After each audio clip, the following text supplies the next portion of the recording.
বলল, ইয়া রাসূলুল্লাহ, আমাকে যুদ্ধের অনুমতি দিন। যুদ্ধের অনুমতি চাইলে নবীজি তখন আল্লাহর হুকুম না থাকায় তাদেরকে মানা করে দেয়। মুহাম্মদ সাল্লাল্লাহু আলাইহি ওয়াসাল্লাম তখন আল্লাহর কাছে দোয়া করল।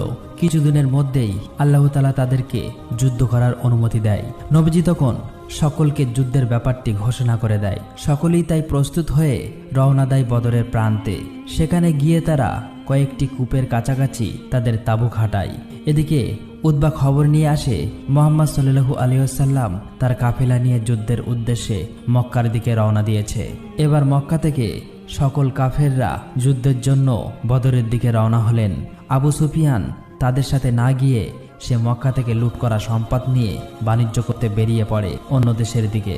কাফেররা যুদ্ধের জন্য আবু সুফিয়ানের কাছে সাহায্য চাইলেও সে তার মালগুলো নষ্ট হবার ভয়ে যুদ্ধে যেতে অস্বীকৃত জানায়। এদিকে যুদ্ধের দিন ঘনিয়ে আসলে সকলেই বদরের প্রান্তে একত্রিত হয়। মুহাম্মদ সাল্লাল্লাহু আলাইহি ওয়াসাল্লামের কাফেলাটি বদরের প্রান্তের বেশ কয়েকটি কূপের কাছাকাছি তাদের ঘাঁটি বাঁধে।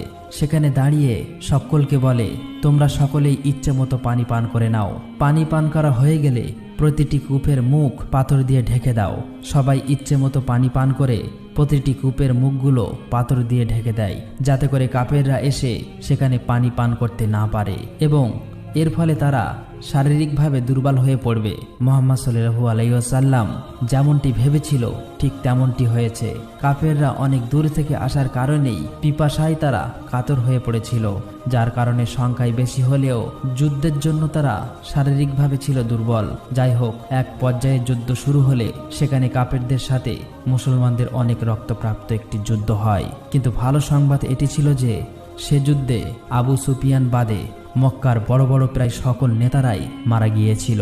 এভাবেই মাত্র ৩১৩ জন সাহাবী নিয়ে মক্কায় হযরত মুহাম্মদ সাল্লাল্লাহু আলাইহি ওয়াসাল্লাম বদরের যুদ্ধে জয়ী হয়।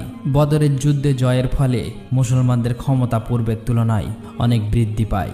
এদিকে আবু সুফিয়ান তার বাণিজ্য শেষ করে মক্কায় ফিরে আসলে সকল ঘটনা শুনে মুহাম্মদ সাল্লাল্লাহু আলাইহি ওয়াসাল্লামের বিরুদ্ধে আরো বেশি রেগে যায়। তার স্ত্রী ভিন্দ ইবনে উতবার বাবাও ভাই সেই বদরের যুদ্ধে হামজার হাতে নিহত হয়েছিল, যার কারণে সে তার ভাই ও বাবার প্রতিশোধের আগুনে ক্ষুব্ধ হয়ে ওঠে। আবু সুফিয়ানের সবাই একজন বর্ষা নিক্ষেপকারী ছিল, যার নিশানা ছিল অতি নিখুঁত এবং সূক্ষ্ম। আবু সুফিয়ানের স্ত্রী তখন সেই বিক্ষোভকারীর কাছে গিয়ে বলে, তুমি যদি হযরত হামজাকে মারতে পারো তাহলে আমি তোমাকে অনেক স্বর্ণ মুদ্রা দেব এবং তোমাকে আজাদ করে দিব। এভাবেই কেটে যায় 1 বছর। এক সাহাবী মক্কা থেকে একদিন খবর নিয়ে আসে মক্কার লোকেরা তাদের বদরের যুদ্ধের প্রতিশোধ নেওয়ার জন্য আবার নতুনভাবে যুদ্ধের প্রস্তুতি নিচ্ছে। তারা সংখ্যায় মুসলমানদের